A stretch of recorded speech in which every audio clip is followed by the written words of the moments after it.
after that intense game. Now, you got to do pretty much everything in this series. You had Elder Dragon Steal, Baron Steal, you went Legendary, you had a Nexus kill. How are you feeling after that series? I'm actually just so happy we were able to win it. It was so tense in that game. I was actually so nervous every time they started objective. I was like, oh shit, he got Baron once. I got Elder last time. Oh, I hope I get the 50-50. So I was just really nervous, but I'm just really excited too. You guys pretty much as a team have had a lot of improvements in the back half of the split.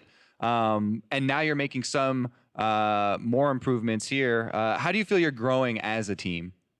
I'm really proud of my team. I think we're growing a lot. It was kind of rough at the start, but for a new team, I think we grew into a pretty good team so far. We still have a lot to work on, but I'm confident in most of my players and myself, so I'm happy about that. If there was one thing that you could magically just fix about the team right now that you guys are maybe focusing on in practice, what would that thing be that you could just improve on instantly? It's kind of a hard question. I guess just decisiveness. I feel like some people are still nervous on calls. If we were more committed instantly reacting to calls, I think some fights would have been in our favor. All right, well, good luck in the future. You guys are working towards that promotion tournament and making a lot of improvements. We are going to send it now over to the analyst desk to close out the day. Thank you very much, Kobe. Inori, the rest of Phoenix1 able to pick up that victory against EnVy.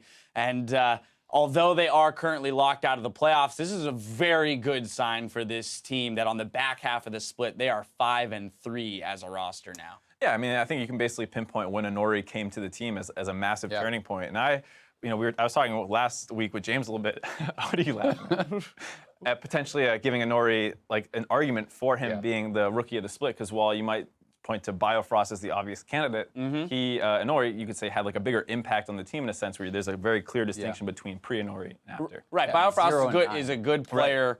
Is a good player moving on to an already very strong roster, right? With a big organization behind them and everything. You've got now Inori, who is a good player moving on to a struggling roster, a smaller organization, fresher, newer, with less experience into the LCS, and here they are, they're 5-3, one of the better records on the back half of the split. He's been a huge impact player, and I mean, if you mirror that to the first, if they went 5-3 in both halves, they're actually in third place right now, or right up there, right in the competition. So it kind of reminds me a little bit of Echo Fox, which is almost a little bit sad to say because Echo Fox had such a good second half to the first split, and we're like, ooh, next split, that's their time, right? And it didn't work out for Echo Fox, so I hope for P1 that they can really kind of continue to improve and carry this forward, not only into promotion tournament, but into next year if they do qualify. And we'll have to track that. And while Inori has been a big part of that, Game 3 here, though, actually wasn't the story of Inori, right? His final scoreline, 0-5 and 6 on a Hecarim, not nearly what he put up in Game 2. And so, in a sense, it's also nice to see that the team can win, at least without him going legendary on Hecarim.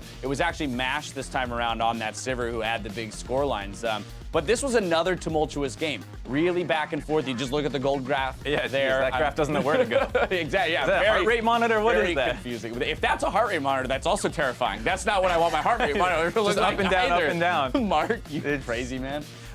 No, but I think big things here too. Also, when you look at the damage dealt to champion statistics here, just the fact that once again we see the losing team dealing so much more damage than the winning team. And I mean, part of that is how it works in lane with poking and so on and so forth. But so much of this whole series was honestly objectives being stolen, and so much of this game really came to that one tragic Baron for EnVy, where they were looking quite good before that. Yeah, absolutely. Let's dive into a couple replays. First up, 1950 into the game. Phoenix1 3-for-1 plus the Dragon and Tier 1 in the mid. Yeah, this is just curious by Sarah. If you wonder why he didn't self-ult, wonder why he doesn't flash, he gets picked off for free, and then what ends up happening is EnVy is actually going to be able to win this fight because Brandini starts coming in from behind a little bit, and EnVy just kind of jumps onto him right away. They just start CCing him. They're able to start damaging him. Inori comes in at half health. Lod just instantly turns around. They kill him instead. And it gets into this weird fight where there's just nothing for P1 to do now because their comp just has to run. They can't fight anymore. They get 2 more kills here, and it's the start of what looks like a good fight or a game for EnVy before it starts coming off the rails later. Yeah. And I mean, it is really tough. We talked about it a little bit during the game, how you contrast this Hecarim game to the previous one. Right. When you really start to outpace your opponents, you not only pick up the damage, but you become tanky enough that you can really kind of go ham in these fights. And in this one, he enters it for like a split second, and he's essentially having to ult out and dying right away anyway. He just did not have the tankiness to kind of back up that Trinity Force, and as a result, he had a lot of trouble team fighting. And Hecarim is a tough champion to team fight on if you don't get ahead. I would be curious. I didn't track it, and I wish I had the time at which he hit his Trinity Force spike in both games, as well as his Cinder Hulk in both games being so like that 2-item spike. I'd be very curious to see what the differential in game time was between the two. The other thing too is the tools around him. This time it's really only a Sivir that he's able to use. No Karma. Previously he had Karma, he had Taric, he had these other things to protect him. It's really just extra speed, and it's a little hard to go ham when A, you're not snowballing, and B, the rest of your team isn't there to let you pop off. All right, well, let's move into our final replay here. 34-40 into the game. This is going to be around the Cloud Drake 2-for-1. Yeah, and you can see P1, starting it up, and as is the story of a lot of this game, it's a Dragon Steal. Proxion's able to get in, and it's P1 overcommitting onto him, and Proxion just simply hops out. You can see Laud is pretty much completely ignored here. He easily takes down Pyrion. Gate's already dead. Brandini just kind of wanders in from the backside. That's the Brandini, just wandering in from the backside and getting caught. It's the one-man wrecking crew. Questionable decision making by your boy Brandini. Yeah, That's all by I your gotta boy. say, all right? But we'll go ahead and forgive that for now because the focus is on the fact that MASH was able to be the carry this game, 8-1-4 on Sivir, player of the game this time around. So more than one threat on this team. It's not just Inori. They do have the ability to play around somebody else. And of course, Sivir, I mean, just her team fighting prowess is nuts. Yes, Sivir is very strong. He played it very well. He was not dying a lot.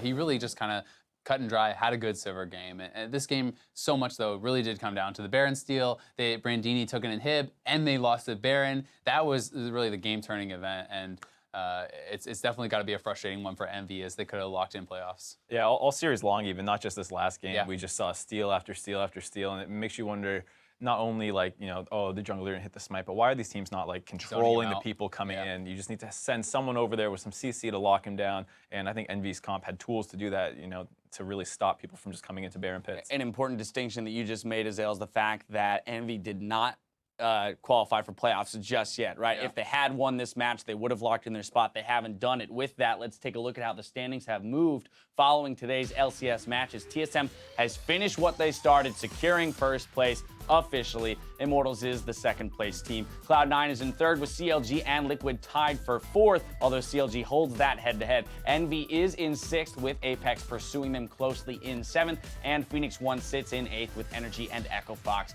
behind them. Now for a look ahead at tomorrow's matches. On NALCS 1, see if CounterLogic Gaming can improve their playoff seeding when they face off against Energy Fall by Cloud9 versus Echo Fox. And in the Battle Theater, Apex takes on fourth place Liquid before Phoenix1 takes on Immortals. As I mentioned, CLG and Liquid are currently tied. CLG holding that head-to-head, which again technically puts them one spot above in the 4 position. They do not play each other this weekend, so if all things remain equal, CLG will be the higher seed, but that will be a quarterfinal matchup between those two squads. Yeah, and a lot is going to come down to C9 Liquid, which is on Sunday. That match is huge for a lot of the playoff implications, because getting third means you could potentially be playing Envy, and Envy just straight up looks a lot weaker than the other guys that are in the mix in that 3, 4, 5 spot. Right, I think you can argue that Team Liquid, CLG, and C9 are all relatively comparable, strong, and it depends how they match up on actual game day. Yeah. And I think you can see that Envy is clearly a step behind. They have to struggle with their pick ban. They struggle with objective control. We saw that in this series. And I think a team like